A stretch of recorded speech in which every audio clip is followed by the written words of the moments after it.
January is serious, but it's new. And it's rare that the astrological calendar lines up with our arbitrary monthly calendar, but in this case, it really does feel like a fresh new beginning. So if you're excited to dive into what this January of 2021 holds for you and the collective, make sure that you like, subscribe, and hit that notification bell so that you are always up to date with what the stars have in store for you.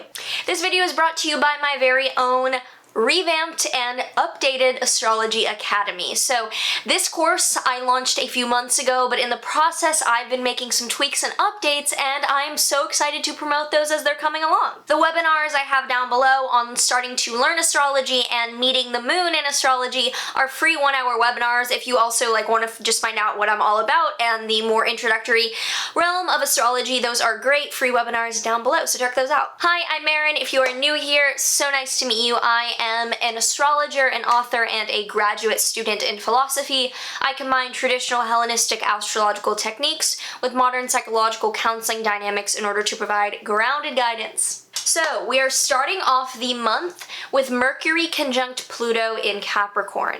And this itself, Mercury transits are pretty quick. They are not necessarily the most impactful indicator in the sky, but the fact that Mercury is conjoining the really psychologically transformative and provocative Pluto in the beginning of the month, I think does set the tone, because anything that something is started with, for example, like the starting point of the year, is going to be impactful just due to the fact that it's what we remember at the beginning. And Mercury as communication and the general noosphere, or the thought of the collective, is conjunct transformative, regenerative, dark underworld Pluto in Capricorn. So I think that the things we're speaking about at the beginning of the year are very grave and very, very transformative, and I don't want to use that as a buzzword because it's kind of a cliche for Pluto. I truly mean it as in the things that we're speaking about are changing things for the long term, and believe it or not, I am filming this right before the election in November because I film my videos the month ahead before they come out as a means of getting them ready for my editor and for me to be able to do some of the back-end SEO in the weeks to come. So I'm sure that in watching this now, you're like, oh my god, you have no idea. And maybe I did have an idea if some of my predictions were right, and maybe I was just fucking wrong and you're all embarrassed for me and I have no audience now. So anyway, yeah.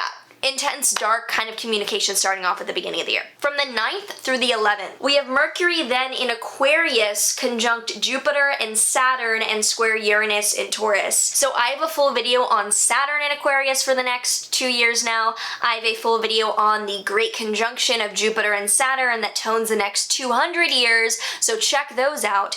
But this is indicating that we are now speaking on the collective theme that is activated for the next 3 years, overlaying the next 200 of long-term building towards something that challenges accustomed norms. And I don't mean that in a vague way. I mean definitively what is built this year is going to tone a lot of the next 200 years for a structure that is hard work and that takes a lot of dedication, but that is more utilitarian for the greater well-being. This really is happening in Aquarius with Saturn in dignity, with Jupiter there accentuating the more constructive significations of Saturn's seriousness, and it is square the rebellious Uranus and Taurus. So there is some pushback between conservative ideology and liberatory or almost anarchist progressive ideology. Not just leftism, I mean real wanting to overthrow the system kind of, which I guess in some sense is leftism, but Uranus is more forceful. So there's a push and a pull between do we play it safe and lobby for change, or do we fucking overthrow it? And maybe this makes sense now that you're hearing this in late December, January, maybe this makes sense with what's happened. But Mercury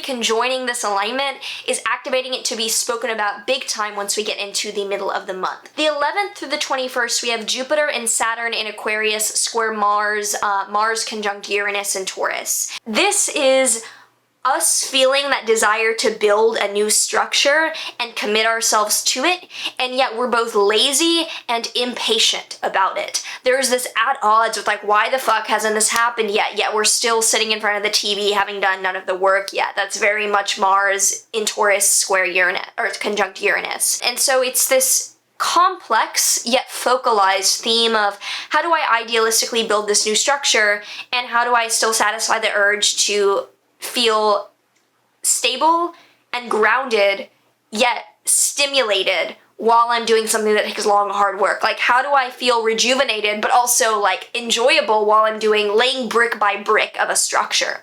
So it's both impatient and lazy. There's a new moon in Capricorn on the 13th. I have a full video on this new moon that you can check out once it is public, which may or may not be, might be a little ways after this video, maybe before, we'll see. But this new moon I actually like. It is conjunct Pluto, so again, the Plutonian themes of the underworld, the psychological turmoil, the manipulation even might be there. But this is a new moon that is not in the rays of like really difficult planets. It is not directly harmed. It is not an eclipse.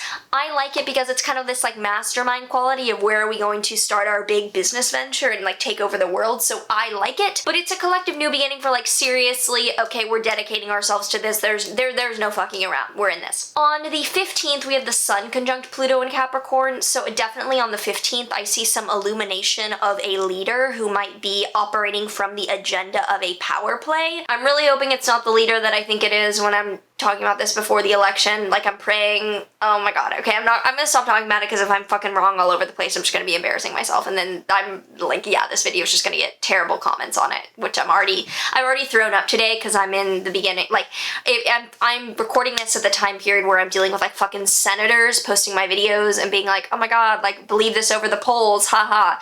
Yeah, I'm going through it right now. But we're filming. This is meeting you in the future where hopefully things have calmed down. Anyway, from the 19th to the 22nd, Mars will be exactly conjunct Uranus and Taurus. So this is by far the most like pivotal time of the month in terms of Mars. In its exile, it's in the sign opposite to the sign it rules when it's in Taurus, so it's uncomfortable. Like, Mars wants to do shit and Taurus wants to enjoy shit, so it's kind of like, how do I get things done from like a little vacation in Bali? How do I get things done? How do I exercise without lifting a finger? How do I get my work done without opening my computer? Like, that's kind of Mars and Taurus. Conjunct Uranus, again, it's impatient and it's shocking and it's rebellious. So I honestly see that there might be some kind of rebellion or uprising that takes place online. Like, people are not getting up and doing things. Maybe it's too cold, but I see very passive aggressive annihilation, which isn't a bad thing. Like, Mars conjunct Uranus is not a bad thing, it's just notable. On the 23rd through the 31st, the Sun is then conjoining Jupiter and Saturn in Aquarius and squaring Mars and Uranus and Taurus. So from the 23rd to the end of the month, there's a definite tone of leadership activating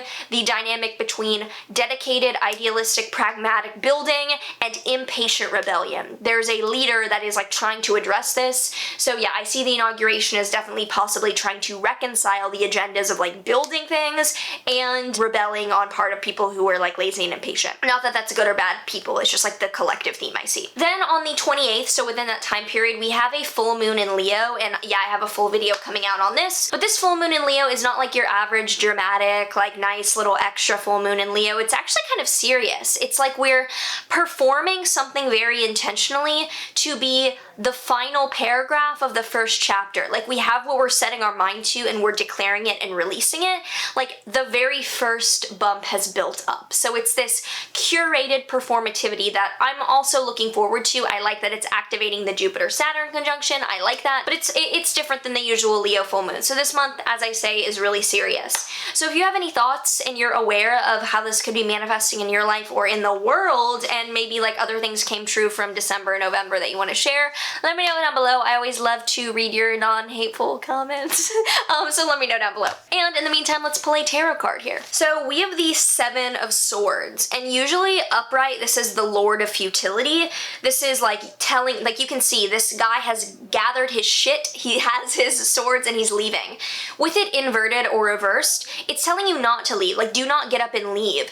It's telling us to dedicate. It's telling us to like stick with it and build something. And finally, for a Law of Attraction card here, we have, and I feel like this is gonna be a big one, I don't know, I just feel like it. When focusing upon solutions, I feel good. Focusing upon a solution brings you positive emotion. Focusing upon a problem brings you negative emotion.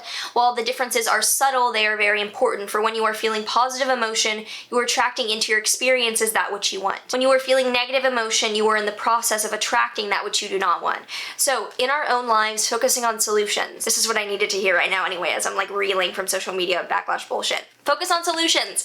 Here and now, what can you do to change that? Because doing the same thing over and over and expecting different results is insanity, and this year has to be fucking different. So if you enjoyed this, check out my webinars down below. I would love to have you start learning, and check out my memberships down below. I now have like memberships on my website with so many cool offerings and free like downloads and content and cool things that I'm so excited to share. So if you want to become a member and get first access to my readings, lovely to have you there.